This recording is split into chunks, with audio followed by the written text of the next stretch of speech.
kaThixo bangonyana bakaThixo apho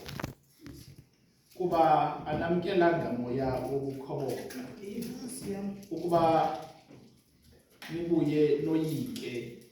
namkele umoya wokwenziwa onyana esidanduluka ngawo sithi Aba bawe. Eli lilizwi lamazwi kaThixo. Eneneni nasenyanisweni ndiqudulwe phaa ngasemva kwathiwa mandithathe le ndawo kwakube kungafunyenwanga laa mntu ebeza kuqhuba le nto kwathiwa masesendisenza imini le yanamhlanje yona bendingumntu ongazukwenza nix kodwa ke ndivaxa sendithe ndaba kodwa ke asisoli nto lo ezakhondleka kuba anamkelanga moya wakukhoboka ukuba nibuye noyike namkele umoya wokwenziwa onyana. Ndithunywe apha mntakamnguni i-worship committee ndiyazi ke bengigqibela lapha kumane kuthiwa ndinge waba izitya ndiyazi ke ngokhola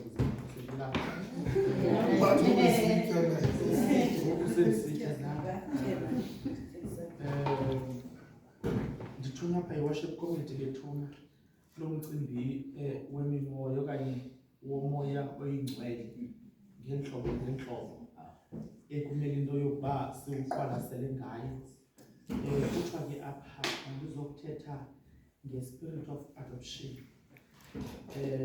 Yona nto ke ingamandla apha mkamnguni yona nto bendiyibonile phaa ezantsi kwalaa nto ithethwa phaa kum kuye kwathiwa make us children of God. Yona nto ke ingamandla lesizawuqwalasela yona abazalwane yile yokuba wathi okanye umoya wokuba wokwenziwa onyana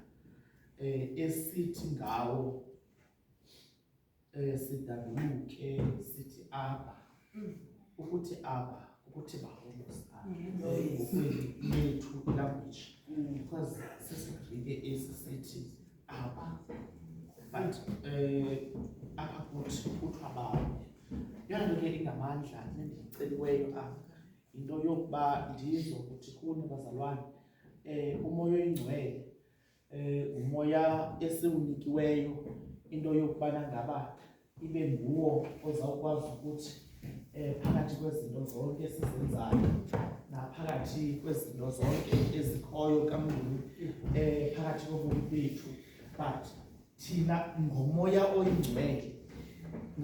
oyingcwele siphila phakathi kwelizwe elibaguqulayo abantu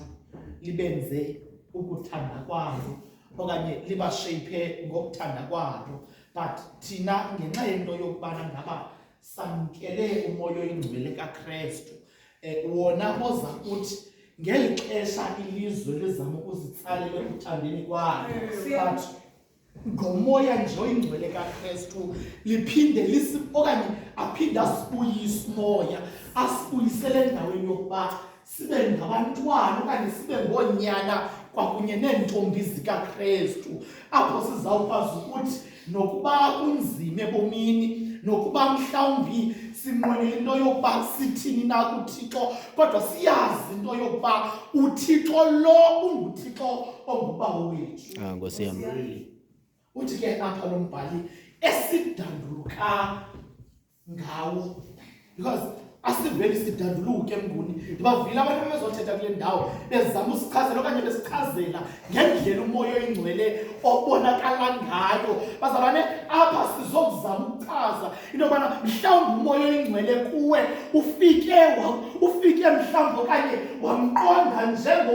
njenge-spirit of adoption but now ndizotsho kuni into yokubana mhlawumbi ungekamqondi into yokubana because mhlawumbi usebenza apha kuwe but ungekawuqondi into yokubana ngaba usebenza ekulungiseleni into yokubana ube ngumntwana kaKristu okanye ube ngumntana kaThixo but ngalo umzuzu yona nto sizoyithetha apha into yokubana ngaba kunomoya oyingcwele okwazi into yokubana ngaba uthi nokuba ilizwe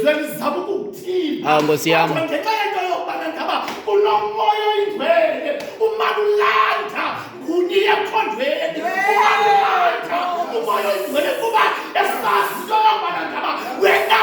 okanye yona nto ungakwazi ukuyenza kuba ube ngumntwana kaKristu.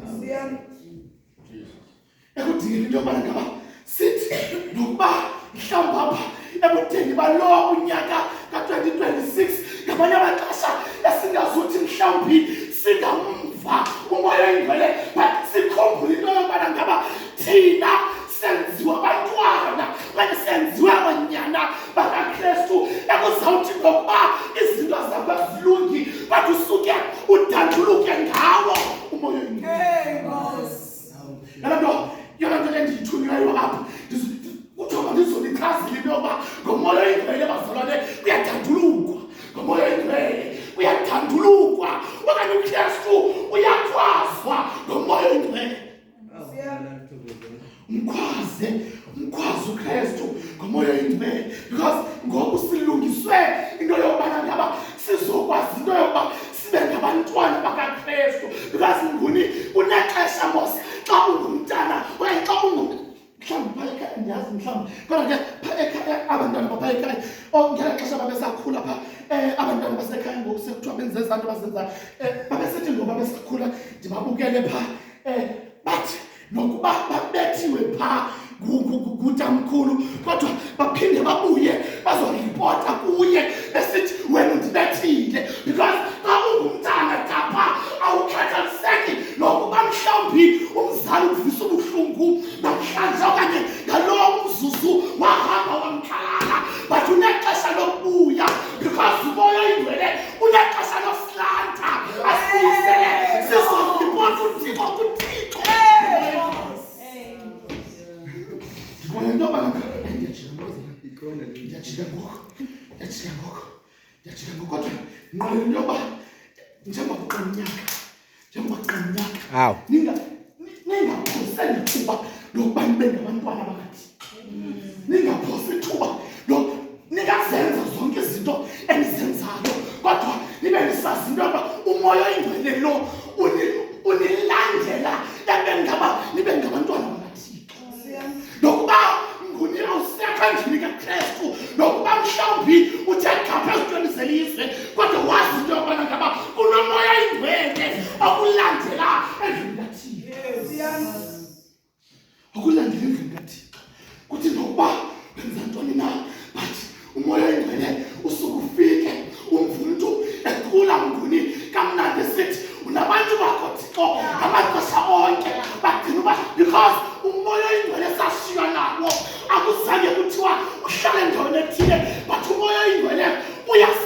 ekusebenzeni kwa umane usilanda mane usikhumbula umoya oyingcwele usuke ufike because umoya xa wenziwe umntwana kunexesha lokubana ngaba ivele identity yakho yokubana ngaba nguni ukwangajona xa ungumntwana owenziwa kanye xa unomoya oyingcwele okwenza umntwana kuthi lokubana ngaba seluphakathi singakunekethetha wathi kwathiwa nawe ubunaye because umoya oyingcwele uyakwazi ukuba uthi uphakathi kwelizwe kodwa usuke uvela into yokuba wena ungumntwana wena uyazana neligama lithi apha wena ungumntu odandulukayo omane usitsho into yokuba apha nokuba kunjani na nokuba mhlawumbi selucinazele kodwa wazi into yokuba ngaba apha yona nto ndizokuthetha apha nguni into yokubana ngaba bazalwana babazintanda zininzi izinto endizawuhlangana nazo ebudeni bonyaka kodwa ndizotsho into yokubana ngaba ize ningalibali into yokubana ngaba nina nenziwe into yokubana ngaba nikwazi ukudanduluka ninikwe indlela yokudanduluka kanti wena